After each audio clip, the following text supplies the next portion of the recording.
Where the Ganges River meets the Bay of Bengal, the Sundarbans stretch endlessly, an ocean of roots and mist.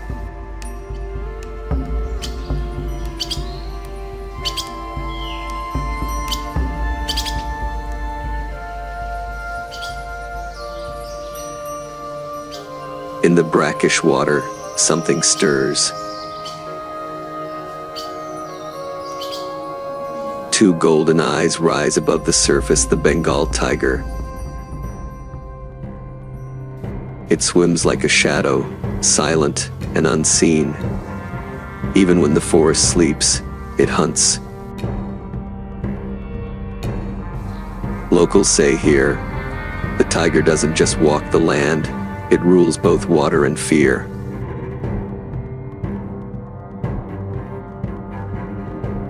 A giant cat that swims, stalks, and vanishes without a sound.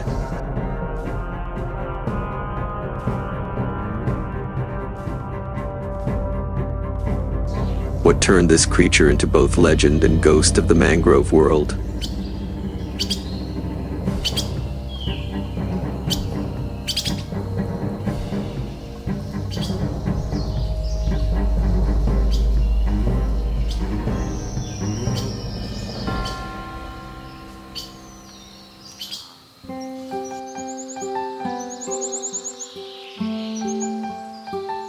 Morning mist lifts slowly over the tropical forests of Asia.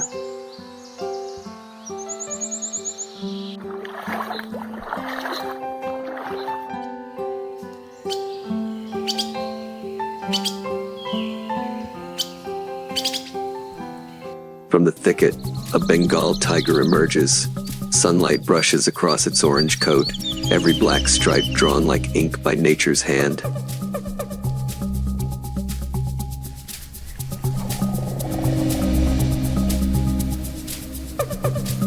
It pauses, scenting the air, each step firm yet weightless. The tiger is the largest cat on Earth. A grown male can weigh over 250 kilograms and stretch nearly 3 meters from nose to tail.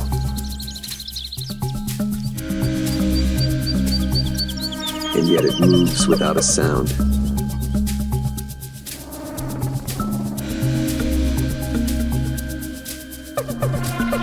Soft pads beneath its paws absorb every step, turning raw power into silence.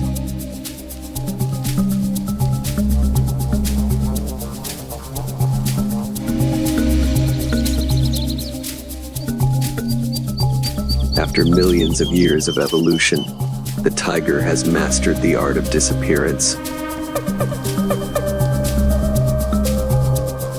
Unlike lions, tigers live alone. Each one rules a vast territory, sometimes hundreds of square kilometers.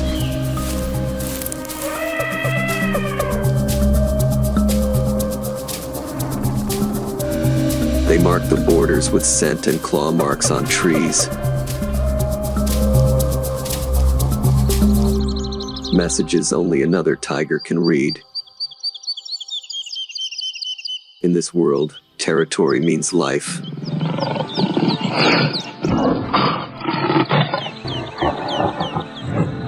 In India's dry bamboo forests, tigers hunt spotted deer and wild boar. Across the grasslands of Nepal, they track buffalo.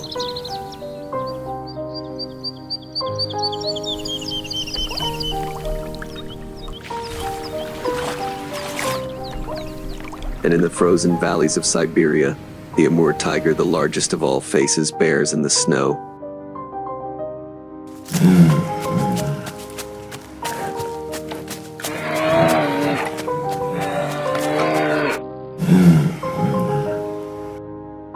Wherever they live, the pattern never changes. Hide, approach, strike.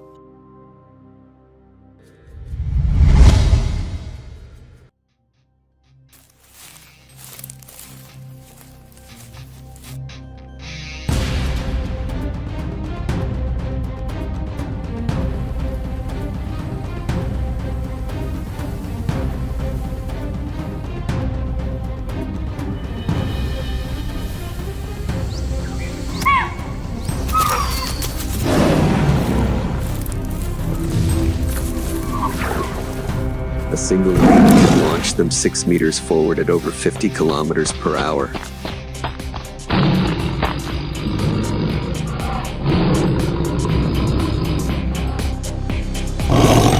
In seconds, the forest falls silent again. But tigers are more than predators. They are guardians of balance.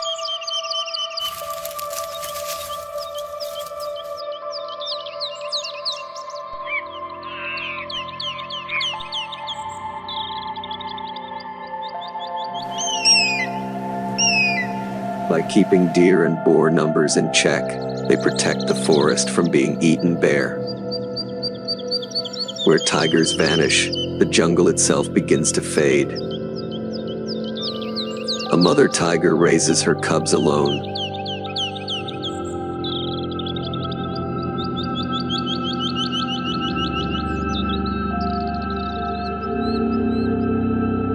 She teaches them patience, stealth, and the rhythm of the forest.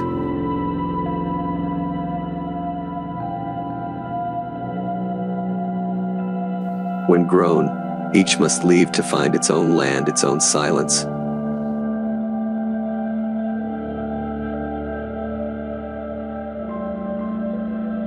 Only about half will survive to adulthood. Yet each survivor carries the story of the species forward.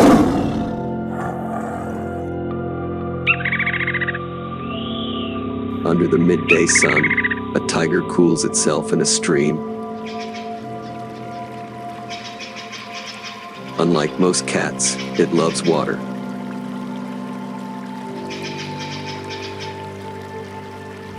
It can swim for kilometers, powerful legs propelling it through the current.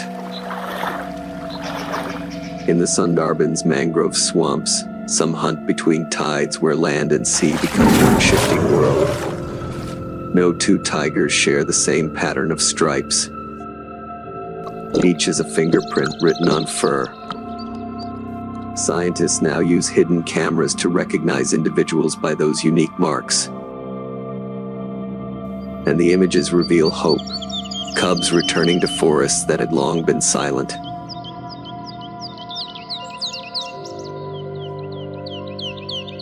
Still, survival is never easy.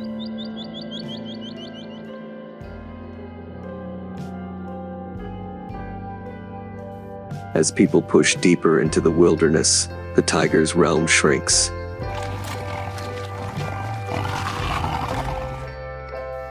When forests fall, conflict grows. There are fewer than 4,000 left in the wild, a whisper of what once was. Yet across Asia, hope rises. In India, tiger numbers have nearly doubled in 15 years. In Nepal and Thailand, their roars echo again through restored forests.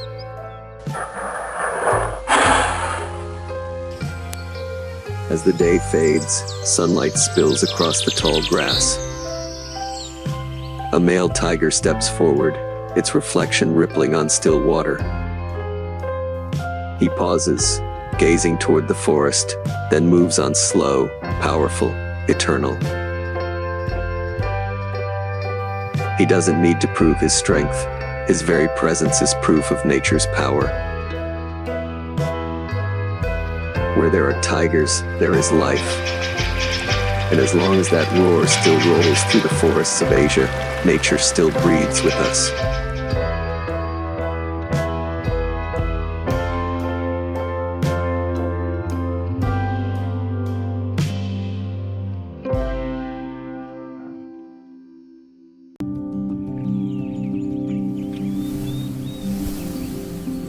Across the golden plains of Kenya,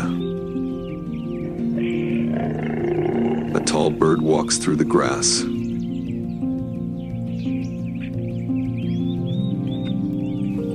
Not a crane, not an eagle. Its crest rises with the wind, eyes locked on the trembling earth below. It doesn't fly, it hunts, not with its beak, but with its feet. This is the secretary bird, the serpent slayer of Africa. What drives a creature born to soar, to fight on the ground instead?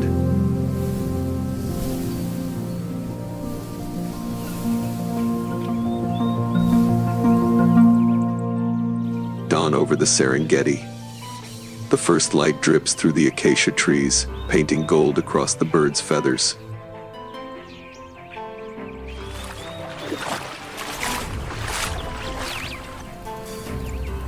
The secretary bird shakes its wings, then strides forward slow, deliberate, each step a silent calculation.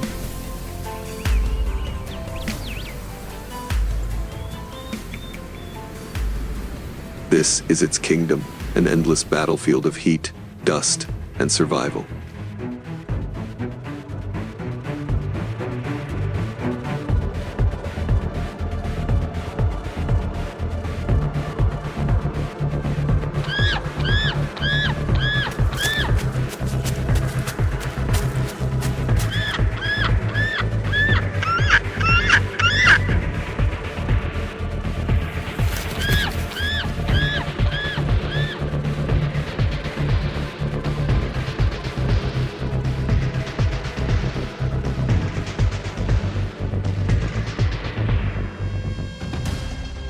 Tall as a child, wings stretching more than 2 meters.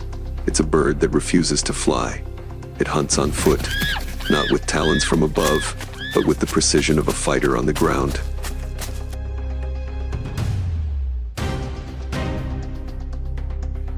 Every strike of its leg can hit at nearly 50 kilometers per hour, enough to crush a skull in one blow.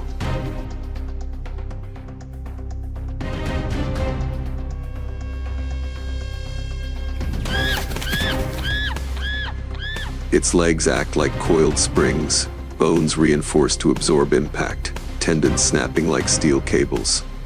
Evolution built a weapon no other bird possesses.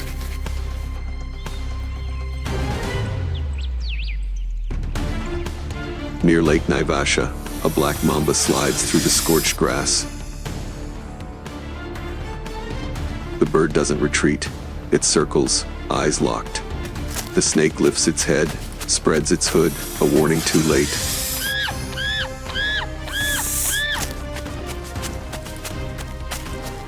The first kick lands, then another, a dull crack, silence. The hunt lasts seconds, the lesson, millions of years.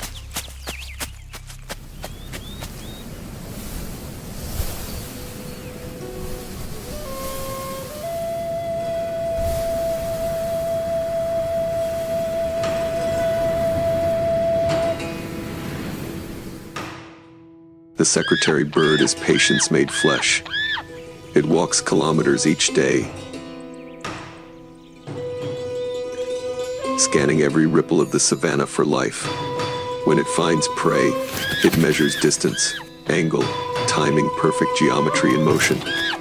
Mice, lizards, locusts, everything small enough to move is food.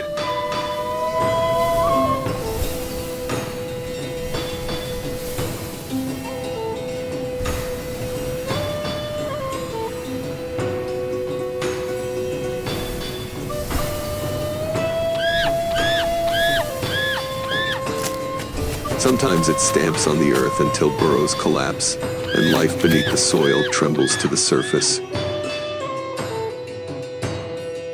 Its vision is twice as sharp as ours. It can detect movement 100 meters away. Each kick is not random force, but calculation, a split-second decision between life and death. Among herds of gazelles and buffalo, the secretary bird walks freely. When hooves disturb the grass, snakes are flushed out, an unspoken alliance of beast and bird.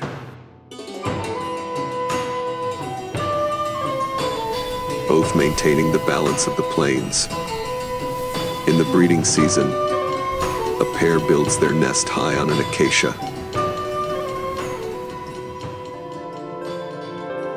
A circle of dry branches, 2 meters wide, strengthened year after year, memory woven into wood. Both parents share everything: hunting, guarding, feeding. Their calls echo rough and low, a language only they understand.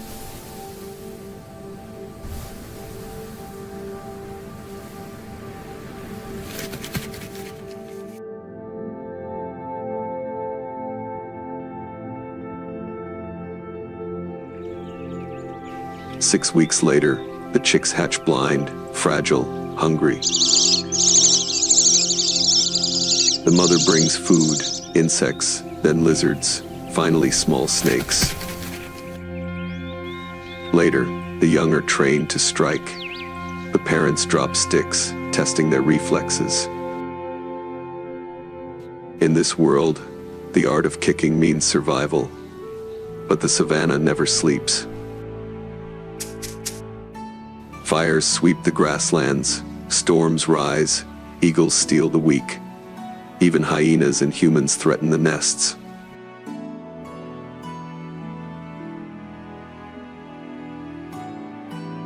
Yet this bird endures. It rebuilds, it stays, because to stand is to live.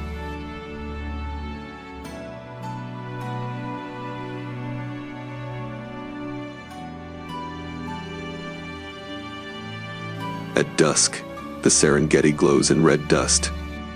The secretary bird walks through the fire-colored light. In the distance, something moves a snake. The air tenses. One swift motion, one final kick. Stillness again. In a land of venom and fang, the bird stands unshaken. It was born to fly but chooses to fight. Each footprint it leaves across the savannah is not just a trace of travel, but a quiet testament. Sometimes,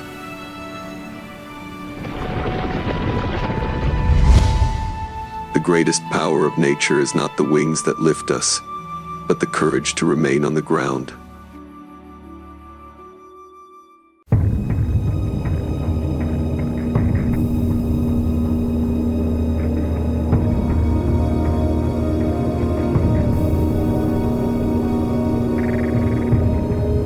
On a low rise along the Rio Grande Valley in New Mexico, a roadrunner flares the dark patch on its back to drink the first light, then launches on legs, not wings.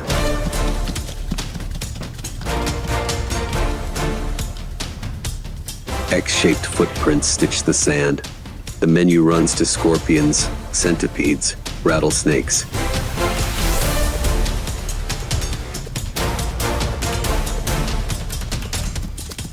How does a small, ground-running bird rule a landscape built on venom, and what timing lets it slip past hollow fangs in a single breath?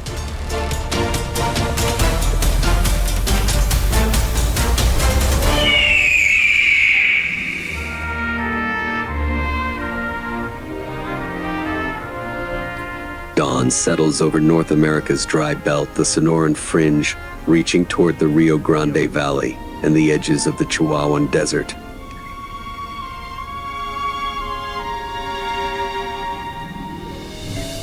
The chill of night lifts. A roadrunner stands on the sandy lip of a dry wash, flaring the dark patch on its back to drink the first light.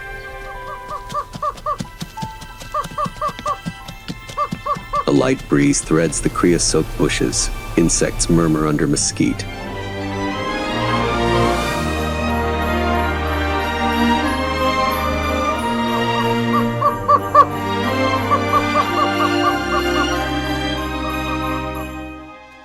Short steps begin, the long tail working like a rudder, a neat line of X-shaped tracks stitched into the sand.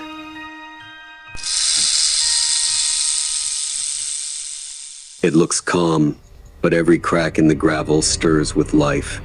A whiptail lizard, a desert scorpion, a red centipede, even a rattlesnake warming beneath a sunlit rock.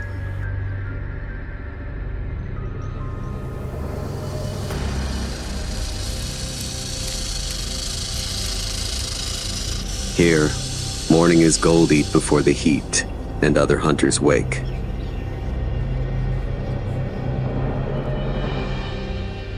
Biologically, the roadrunner uses sunbathing as a charger. After nightfall, it lets body temperature drop a few degrees to save energy. The first light brings it back to operating speed without burning precious calories.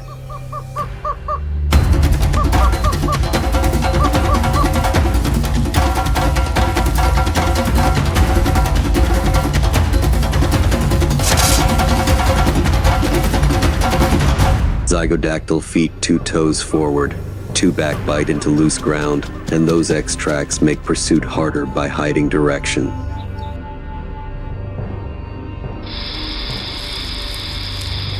The light climbs, heat shimmer begins to curl over the stones.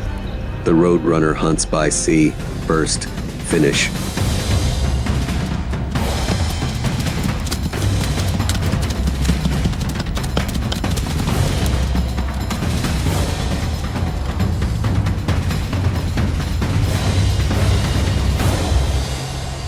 A lizard flashes. The neck tucks for half a beat, then the bird snaps forward, the beak striking clean as a finger snap. A quick swallow, and it runs on. At the edge of an ocotillo clump, a scorpion lifts its tail through leaf litter. A flick of the eye. The bird changes angle to cut it off, drives the bill into the last segment where the sting sits, then slams the prey against the sand a few times to neutralize before swallowing. Along the thicket's rim, a dry rattle lights up. The snake is close. The roadrunner shortens stride, drops a shoulder, slides left as if testing a brake line. Between barbed chala, it holds distance and waits for a scene. In hard numbers, a rattlesnake strike lasts under 1/10 of a second. Venom needs time to diffuse through tissue. The roadrunner's answer is to shrink contact time toward 0. Hit a vital point, exit immediately, give the toxin no window to work.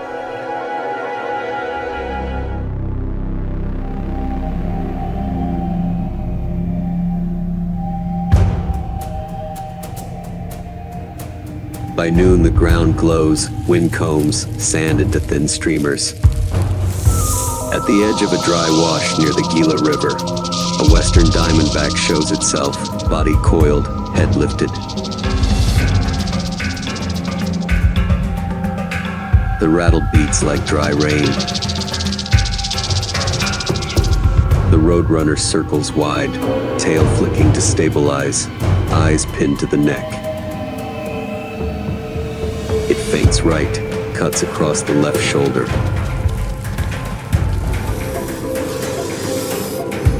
The snake bites air. The bird pivots, makes a short hop, clamps the bill just behind the skull, and is gone before the coil can close. Sand sprays. The tail kicks like a spring, the body spins around the pinned foot. Third pass, fourth, each beat like a jump cut, approach, land, break contact. When the snake surges forward, the bird pops onto a low rock, turns 90 degrees, drops back to gravel and goes for the nape again. Slaps of hide on stone ring out. After several rounds, the snake's muscles lose tone, the black tongue withdraws. The bird lines the head for a clean swallow. If the snake is too large, it tears sections and ferries them to a thorny hide. Danger crosses the scene in a separate thread, soft footfalls of a coyote on the slope. The roadrunner hugs the chala's shade, sprints, carves through a narrow slot, spine snag fur but slide off feathers. The threat fades, and the duel resumes. Field notes show that roadrunners sometimes work in pairs on a snake. One distracts, the other strikes the weak point, but most finishes are solo, built on speed, angle, and the habit of hit and clear.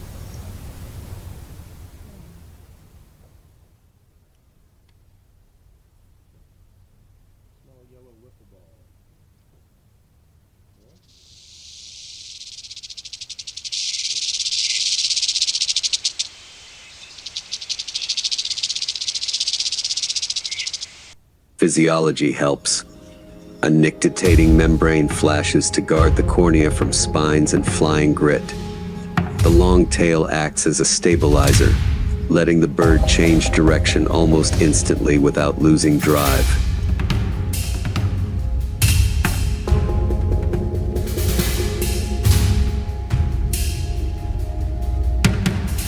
Water is scarce, so most intake comes from prey. Salt glands near the nares crystallize the excess, keeping the balance right.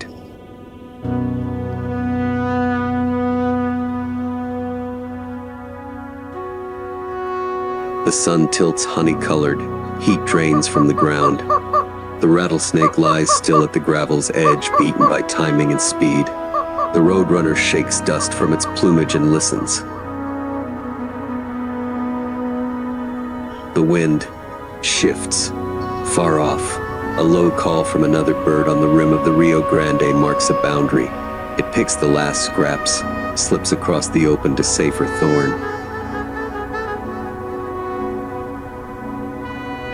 With dusk going violet, the bird hops to a low perch to roost. Metabolism eases. Body temperature dips again to save tomorrow's fuel. Below, the mirage fades, but fresh X tracks remain on the sand like hurried questions. The desert passes no verdict, it sets terms. If, on some day, speed drags for half a beat and venom gains half a second to spread, does the balance tip, or does perfect timing still keep the roadrunner on the safe side of the line?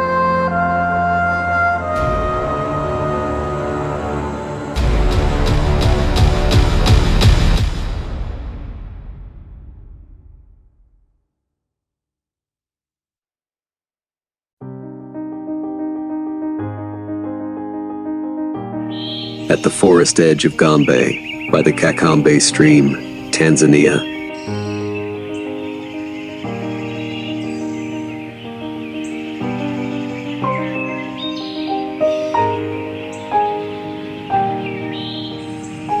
Olive baboons sweep the ground, claiming every fallen fig. Chimpanzees hold the low branches, shaking down a brief rain of fruit.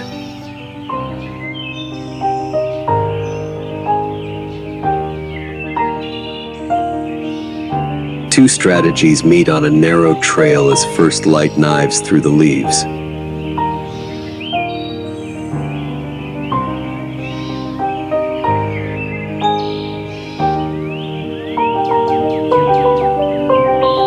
What decides this morning's speed on the earth, or reach in the canopy?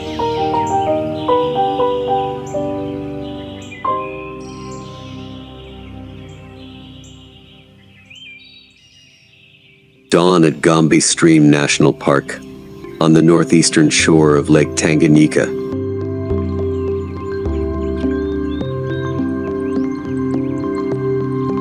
A thin veil of mist hangs over a fig tree by the Kakombe stream. First light slips through the leaves and draws pale bars across the red dirt path.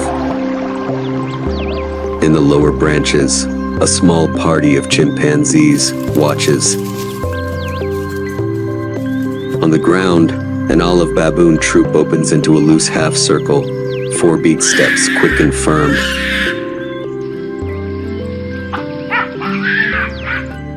The air is still. A faint pant hoot rolls in from afar, a test.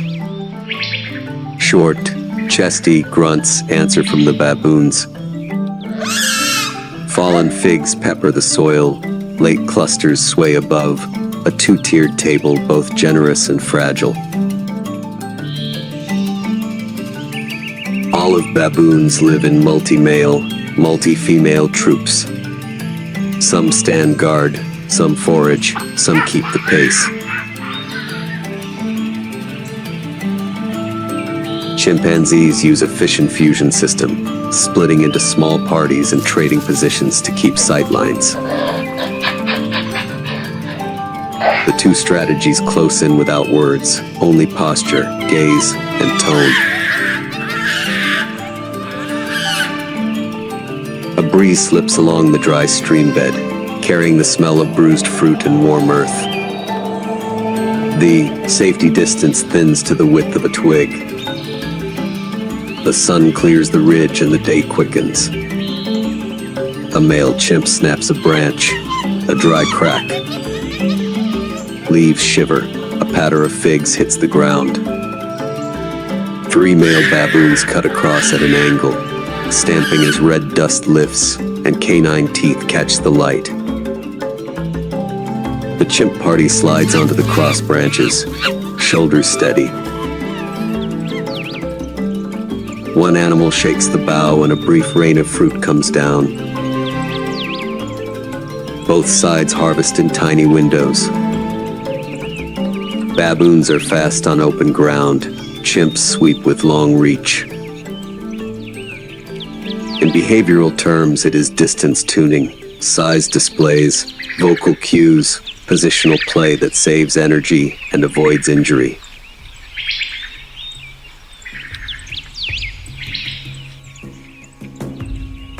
Adult male chimps weigh about 40-50 kilograms, with powerful upper bodies suited to throwing and pounding. Adult male baboons weigh several dozen kilograms depending on the population, built for endurance running and rapid group responses. Different hardware, different timing. A denser pant hoot rises nearby and ends in a high scream.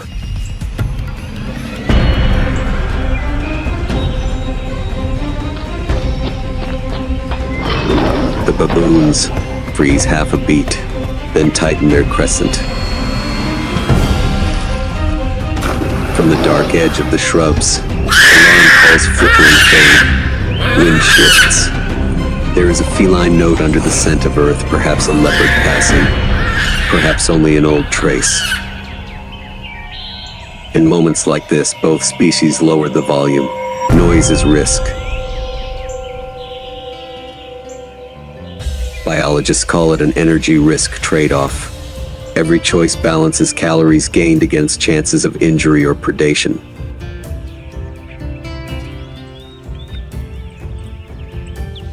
When the threat thins out, the harvest line resumes.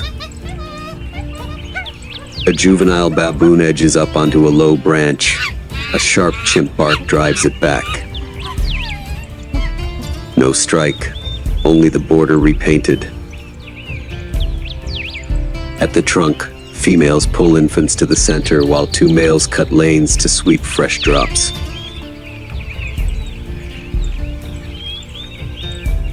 In the canopy, chimps rotate the shaker to spare fatigue, and now and then pass a fig to a youngster so the party moves without fuss.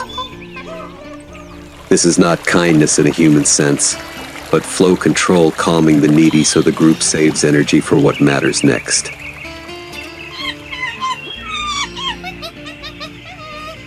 Clouds build from Lake Tanganyika and break the light into patches. On the southwest limb, a last fat cluster hangs. 3 chimps set a clamp. 1 braces a cross branch, 1 anchors, the 3rd shakes hard. Figs fall in a short cascade. Baboons shear around the trunk. 2 males dash the gap to catch the drop zone. For a few seconds, everything is speed, reach, interception. Leaves whisper like fine rain. When the last stem snaps free, most fruit lies within arm's sweep on the branches. The rest is scooped clean from the ground. Today, control of height buys the chimps the final sweetness. Below, the baboons tidy the forest floor and file off from the trunk, orderly and unhurried. There are no absolute losers here. Winners read the rhythm of ripening and the timing of the fall and hold a safe distance, Losers spend extra energy for a shrinking reward. In the buffer between Gombe Forest and the grass by the Kakombe stream, victory is counted in kilocalories and injuries avoided, not in deep bite marks. Baboons drift toward the familiar rock slopes a few hundred meters away to sleep. Chimps slide back into deep shade and vanish behind moss-lined trunks. On the ground, X-shaped baboon prints cross the knuckle tracks of chimps a day mapped without captions. Tomorrow a fig on the opposite slope may ripen at once, or a new pool may open in the dry stream after rain. When the paths cross again, will ground speed or canopy reach set the terms. On the border between earth and crown, which sound convinces you the next bout already has an owner, the many-foot thud, or the soft tremor of a shaken branch.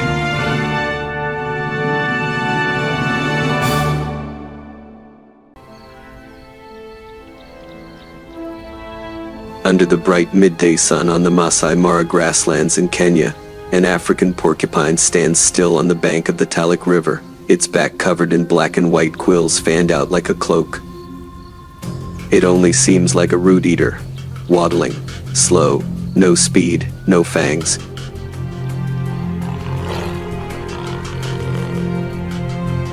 Yet a single touch of those hollow quills can leave a predator with deep, stubborn wounds.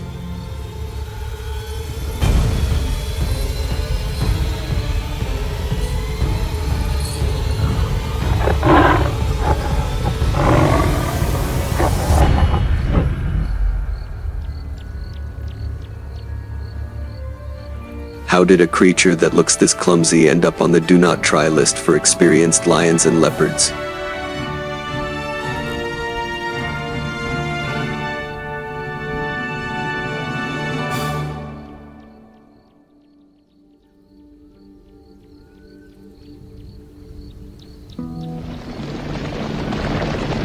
At high noon in the Masai Mara of Kenya, the grasslands fall briefly quiet after several herds of antelope have swept through.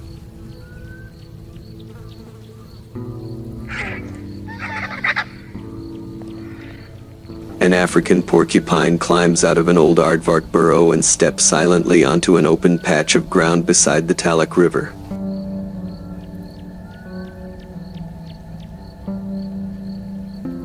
Its body is round, its legs short, its back covered in black and white quills as hard as needles, fanning slightly with every breath. It digs for roots and gnaws on a dry bone to top up its calcium, the crunching sound ticking steadily under the sun. Few would guess that this waddling creature in broad daylight belongs to one of Africa's largest rodents, weighs about as much as a dog, and usually spends the day hidden underground, coming out only when the heat softens or after dark.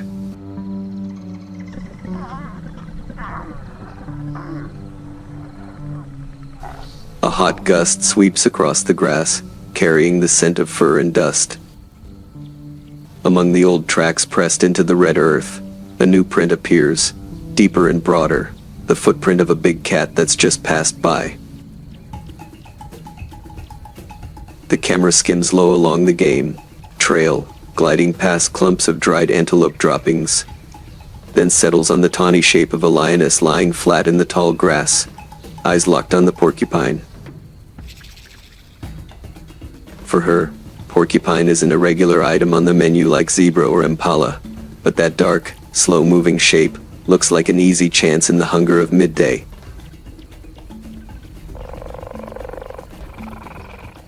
The air seems to slow for a beat. Only the soft buzz of insects and the faint drip of water from a distant bend of the Talek remain. The porcupine keeps its head down, but its back begins to arch higher, not from fear, but as an automatic response when it feels something moving in the air. Its hearing is far better than its clumsy frame suggests, small ears tuned to low, heavy sounds, like weighted footsteps on the ground. It pauses for half a second, tests the scent, then changes course, shuffling out into a more open patch where it can swing its back around with ease. This is when its armor truly comes into play. The rustle of grass behind it announces the moment of impact. The lioness presses herself even lower. Each padded step lands without a clear sound, only a slight shiver through the dry stems. When the distance is right, she explodes forward, her dark gold body launching like an arrow. The camera freezes the instant the porcupine whirls around, its back and rump erupting into a forest of black and white quills, standing upright like a steel brush. Its tail vibrates hard, hollow quills knocking together with a dry rattle, like a warning shaker in the grass.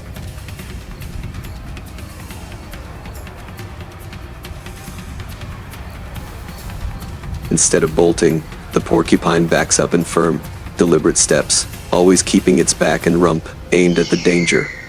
It's a defensive strategy honed over millions of years of evolution, turn the entire body into a moving shield, constantly pushing the weapon side toward the attacker.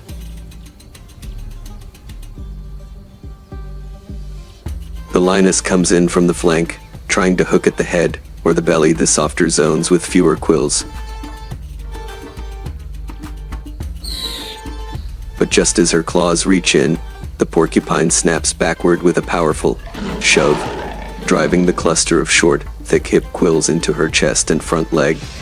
At such close range, the loosely rooted quills pop free from the porcupine's skin and sink deep into the soft flesh on the other side.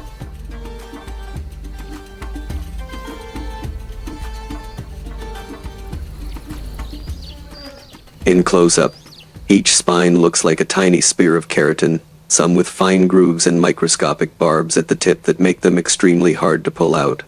Contrary to the old shooting quills myth, porcupines don't fire them like arrows, they simply need to get close enough to hit.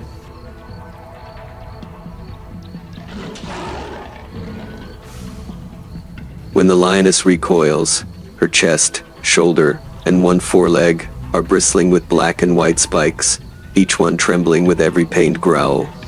None of these wounds is instantly fatal on its own, but together they form a map of pain, especially in a hot, humid climate, where infection is always waiting for an opening.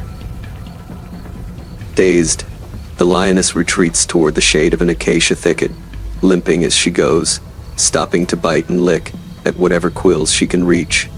The roar that began as a challenge breaks into ragged, broken sounds, tangled with shallow, rapid breaths. Studies from East African reserves have documented big cats carrying porcupine quills in their bodies for weeks, even months, developing deep infections, wasting away, and sometimes dying. In the world of hunters, death doesn't always arrive with a slash of claws. Sometimes it begins with a single, tiny spine.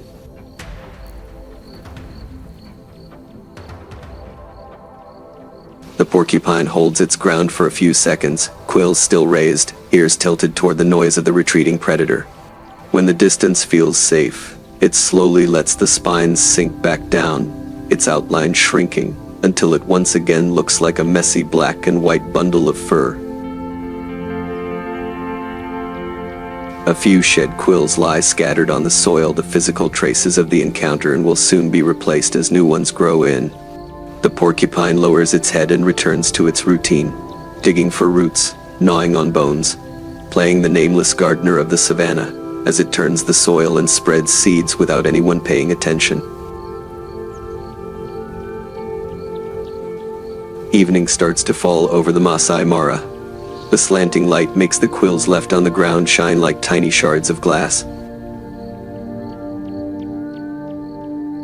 In the distance, the limping, a silhouette of the lioness disappears behind a rise of grass, each step a reminder of today's wrong choice of prey. Perhaps next time she'll wait for antelope or zebra, lower risk targets, even if they demand longer, more draining chases. On a savanna where predators usually seem to control the story, sometimes a quiet coat of quills is enough to turn the whole plot around.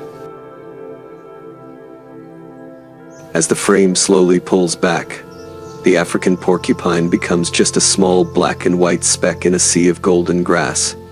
Lions and leopards are reduced to memories of missed pounces on this patch of plains.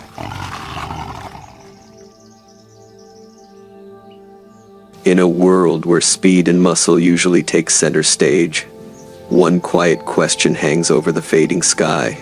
In the race for survival, is it really teeth and claws that matter most? Or the silent defenses strong enough to make even a king step back?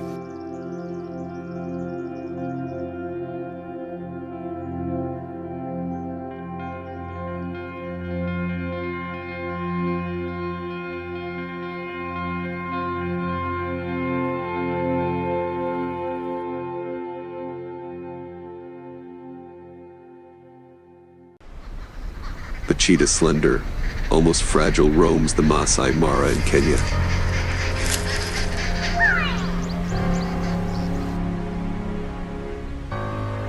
It lacks the bulk of a lion. It lacks the crushing jaws of a leopard. Yet it carries a weapon no other predator can match: pure speed.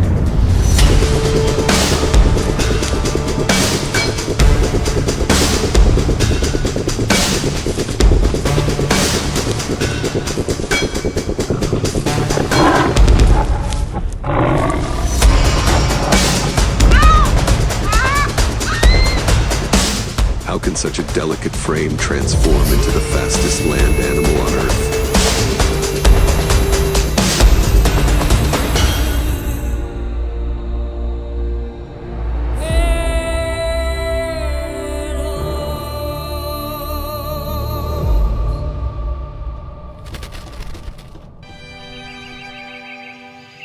At dawn on the Serengeti plains of northern Tanzania, the first light spreads across an endless ocean of golden grass. Mist lingers over the banks of the Grumeti River, where herds of Thompson's gazelles gather to drink. The scene looks calm, yet danger waits in silence. Hidden low in the grass, a slender shadow fixes its eyes on a target. The cheetah, the hunter of speed.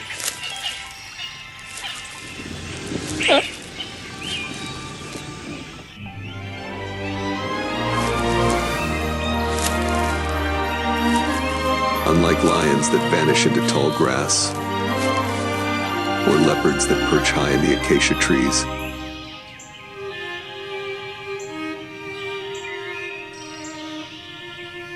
the cheetah must gamble on open ground. Its body has been shaped by evolution into a weapon built for speed. A long, flexible spine like a spring, light bones, slim legs, a tail that works like a rudder, and an oversized chest to house powerful lungs and a racing heart. Every detail serves one purpose: acceleration.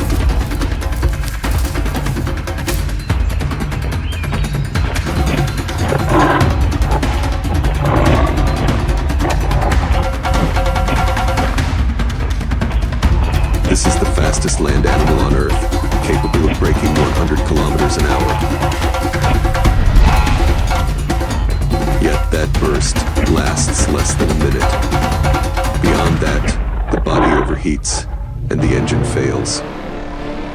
This female has been watching the gazelles since sunrise. She singles out a young one straying from its mother. Her chest rises, then explosion. In just 3 seconds, she reaches the velocity of a sports car at full throttle.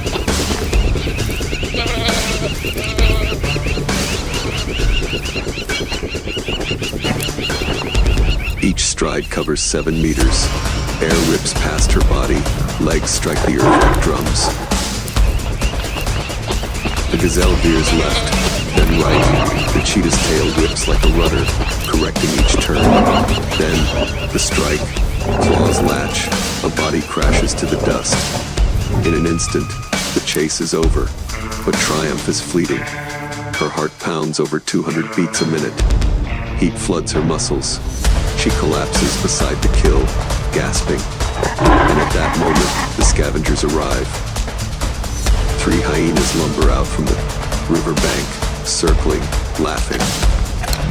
Their strength and numbers overwhelm her. Within minutes, the gazelle is theirs.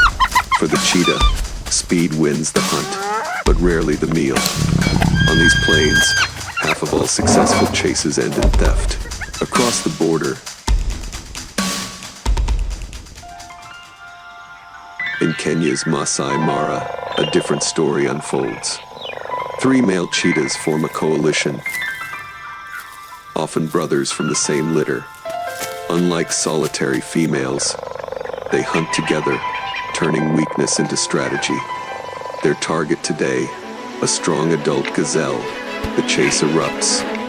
One drives the herd, another cuts the angle, and the third delivers the final blow. Dust explodes, hooves scatter. Within seconds, victory. This time the meal belongs to them.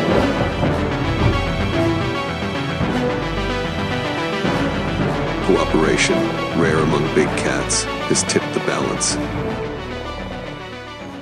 Back in the Serengeti, near the edge of the Ngorongoro Reserve, a mother cheetah walks with her 3 cubs, barely 8 weeks old. They tumble through the grass, still clueless about the hunt. For her, every step is survival and a lesson. She picks a smaller prey to demonstrate. Stalk, burst, strike. These moments will decide their future.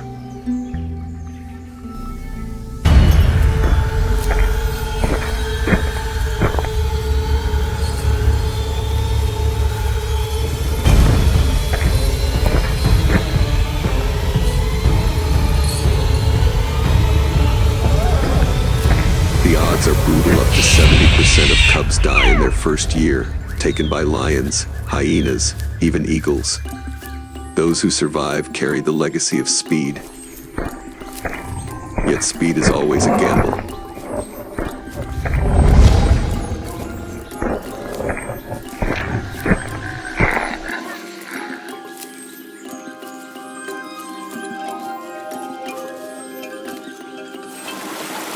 Near the Mara River one evening, another female makes the wrong choice, an adult gazelle too strong.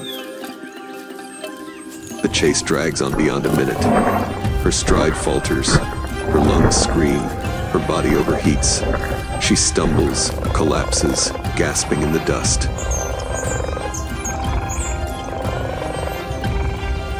The limits of biology revealed, unmatched velocity, but no endurance. That is the price of extreme evolution.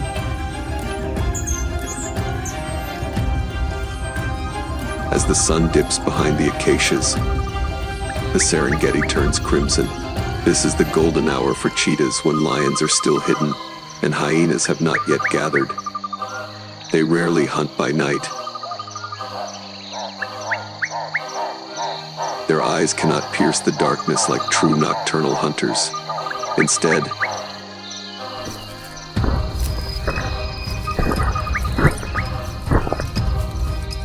they master timing, choosing the narrow window when the plains are theirs alone.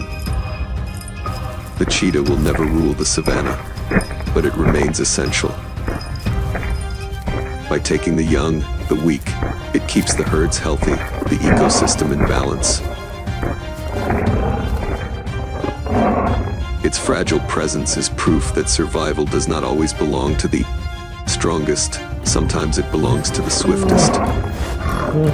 In the fading light, a mother and her cubs vanish into the tall grass of the Serengeti. The wind swallows their tracks, and one question lingers. In a world ruled by power and dominance, will speed alone be enough to secure their future?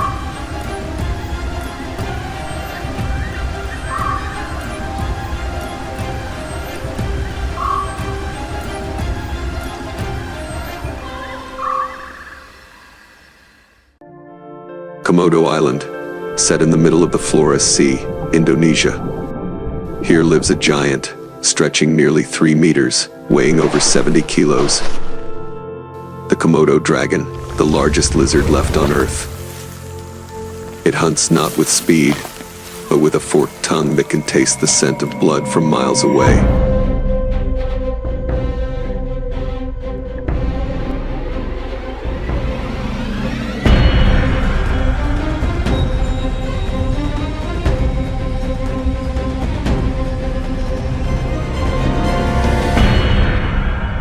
How did such a seemingly slow creature rise to rule one of the harshest island chains on the planet?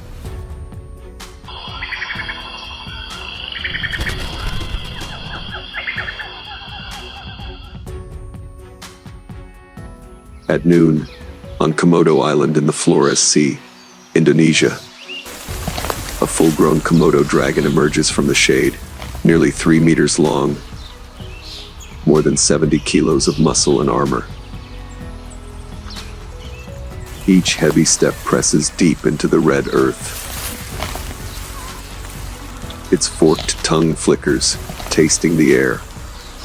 Inside its mouth, the Jacobson's organ decodes invisible chemical trails, even the faint scent of blood from miles away.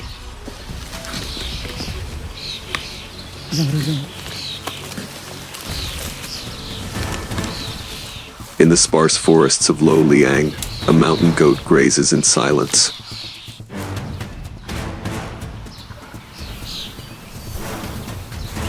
Suddenly, the giant strikes. Komodos are not fast, only 20 kilometers per hour, but the ambush is brutal. One crushing bite, blood spilling down white fur. Even if the prey escapes, venom laced with anticoagulants will slowly drain its strength. The hunt may stretch for hours, even days.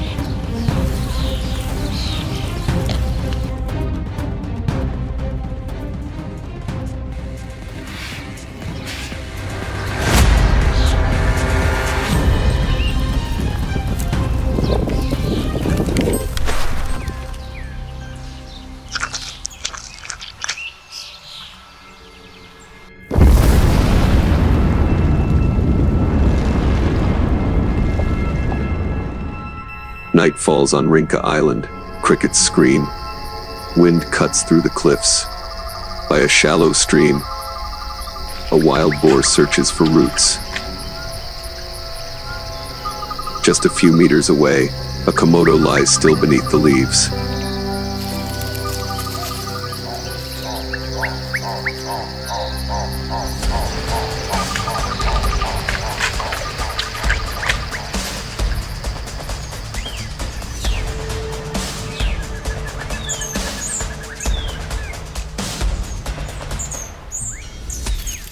Then an explosion of sand, a violent roar.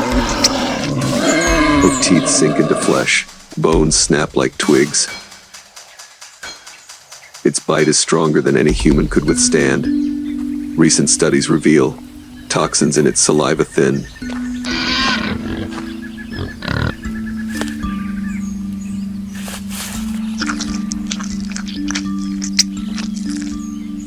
The blood, sending victims into shock. At dawn on Flores Island, a dead water buffalo becomes a feast. Dozens of Komodos gather. Flesh is ripped, bones cracked, blood mixing with mud. There is order in the chaos. The largest eat first, the smaller ones wait. Komodos are not only hunters, they are nature's cleaners, stripping carcasses before disease can spread.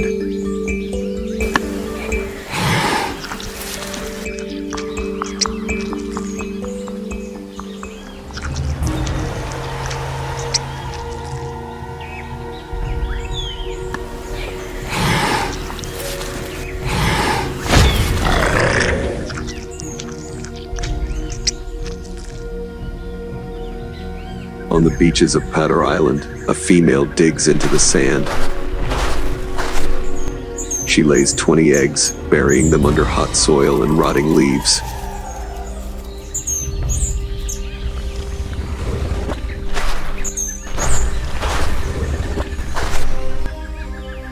Yet danger comes not only from outside, but from her own kind.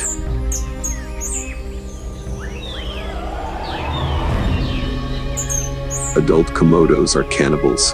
Hatchlings scramble up trees to survive, feeding on insects and bird eggs.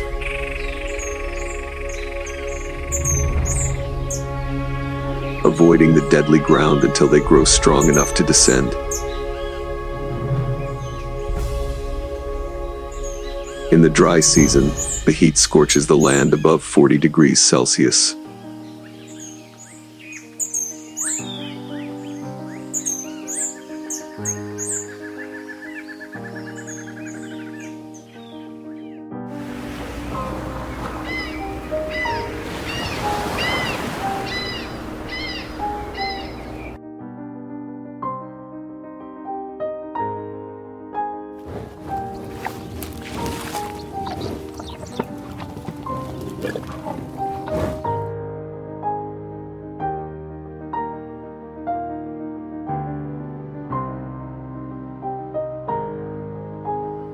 On Komodo Island, dragons lie motionless for hours, conserving energy.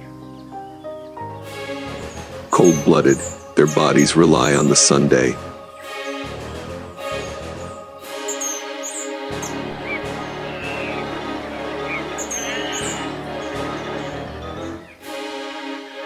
But when opportunity strikes, all that patience explodes into power.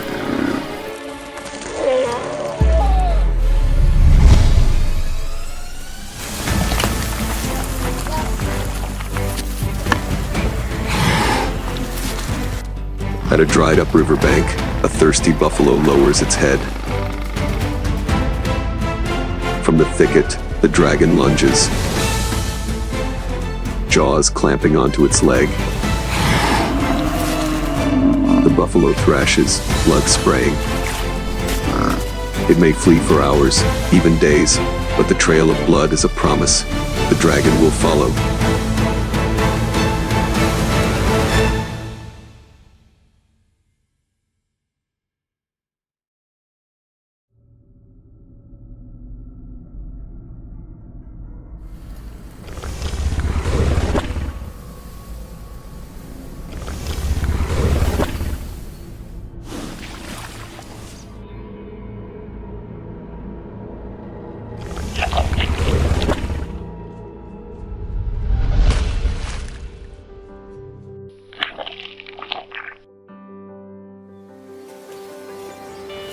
Today, the Komodo Islands are a UNESCO World Heritage Site.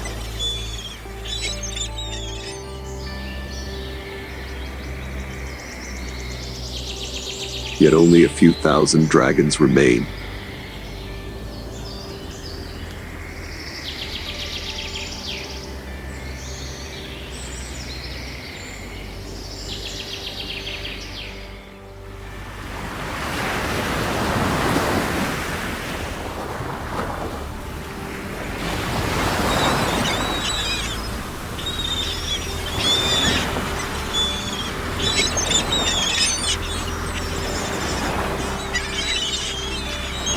Climate change, habitat loss, and human encroachment push them closer to the edge.